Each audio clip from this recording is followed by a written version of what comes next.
Usually I say, ever want to do something and it relates to the game, but I don't have an intro for this one. Truth is, if you ever wanted to play a game in the vein of Wing Commander or Elite Dangerous, then you should check out the Lancer series. I've personally beaten both of them. Are they worth it? Well, let's talk about all of them and I'll let you decide. My name is Fortifier, and welcome to Series Slayer. I've played many games, some under the sea, some in fantasy lands, but my all-time favorite environment is space. There's tons of games out there that use the whole theme of outer space, and some do it better than others.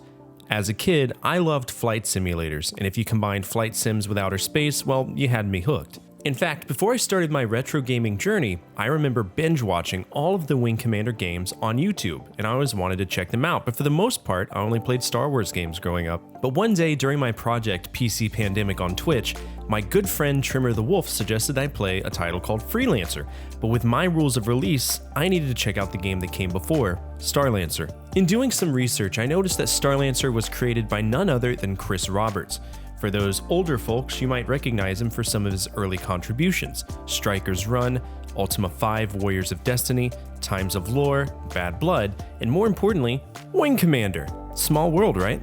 But don't worry, if you're from a younger audience, you might recognize him for the game that might come out within this millennium, Star Citizen. Yeah, same dude. But the important thing for these two games are that they are very different fundamentally. Starlancer plays a lot like Wing Commander, with a full campaign, different ships to use, and native joystick compatibility, whereas Freelancer is a totally different beast. It plays like Elite Dangerous, complete with the open world ability to do whatever you feel like, when you feel like. You want to fly a freighter and traffic goods across the country legally or illegally? Well, you can do that. Want to do missions? You can do that. Want to jump from one space system to another? You can do that. But before we get into the meat and bones of this episode, I do want to say that I have played and beaten both of these games, and as such, there will be spoilers. If you're sensitive to them, then you probably shouldn't watch this episode until you've taken the time to play these like I have. Still here? Cool. Let's begin. The Lancer series begins with Starlancer. It was released in 2000 for PC and Dreamcast, but I elected to play the PC version, which by the way is a very difficult game to get running on a modern PC, and the sound effects in the game, they didn't work, so I don't think I truly experienced the full ambiance of the game, but it is what it is.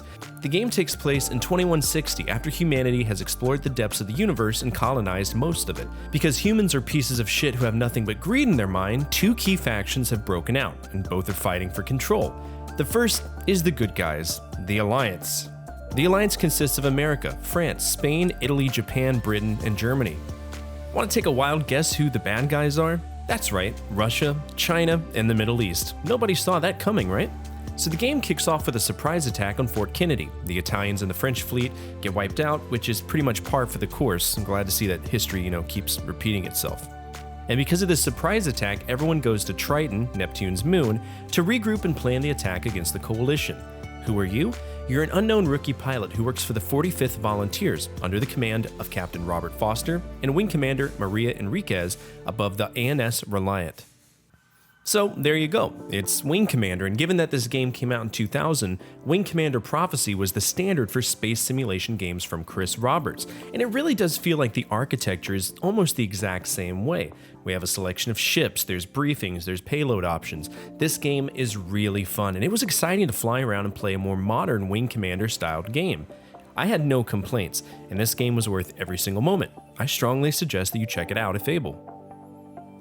The follow-up was Freelancer. Like I said in the beginning, where Starlancer felt like Wing Commander, Freelancer was just like Elite Dangerous. If you wanted to follow the plot, you could, and that plot occurs 800 years after the events of Starlancer. Since then, there was a civil war between the two factions, and this time the Coalition won. The Alliance put their people in stasis and launched them out into the Sirius system, where they colonized the entirety of the sector, branching them out to various leaders of the Alliance. Liberty Sector of the Americans, Britonia of the UK, Kusari of the Japanese, and Rhineland of the Germans. Now all of this is fine and dandy, but one ship, the USS Hispania, woke up early and people died. But their descendants became pirates and serve as one of the main antagonists. But who are you? Well, you're Edison Trent. You're a freelancer. You can be a pirate, you can be a trader, you can be a bounty hunter, anything. If you want to clear the storyline, you'll need to be involved with the Liberty Security Force. You'll meet Junko Zane, and she guides you through tons of missions to answer the question of what happened during an attack on Freeport 7, of which you are the survivor of.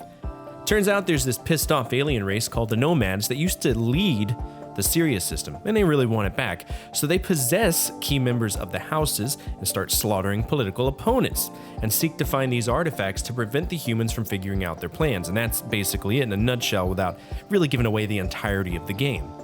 A lot of this game made me mad, but in the end, I laughed at it. The speech in the game is fucking hilarious. Take a listen. Hey man, what can I do for you? Any action going on? You a new guy? Yeah, I suppose. Well, I'm a fixer for deep space engineering. This is our home. Need a gig? I can deliver.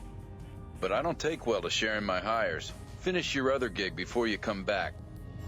That's what everyone says. Your main gimmick is to do missions to please these folks and garner a reputation, but I kinda just powered through it.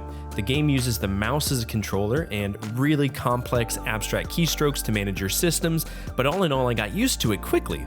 The economy in this game, however, is total shit, and that really pissed me off. But once you beat it, you kinda just keep playing. The cool thing about the game is that to this day, it still has a very strong multiplayer service that fans keep alive, and it's interesting to see people play it. So, was it worth it? Absolutely. This series is one that you should check out if you aren't feeling like dealing with the difficulty and precision required in many of the Wing Commander titles, namely the fail states of branching paths. If you want good, clean fun, check out both of the games in the Lancer series. And that's basically it. If you like what you saw, feel free to hit that subscribe button and check out some of the other projects that I've worked on through the last 4 years of doing this. We actually just released a Ready Go Gaming show, and it was about the entirety of the platformer genre. So go over there, check it out. It's a really, really great video. As always, from my family to your family, good energy, good vibes, Fortifire out.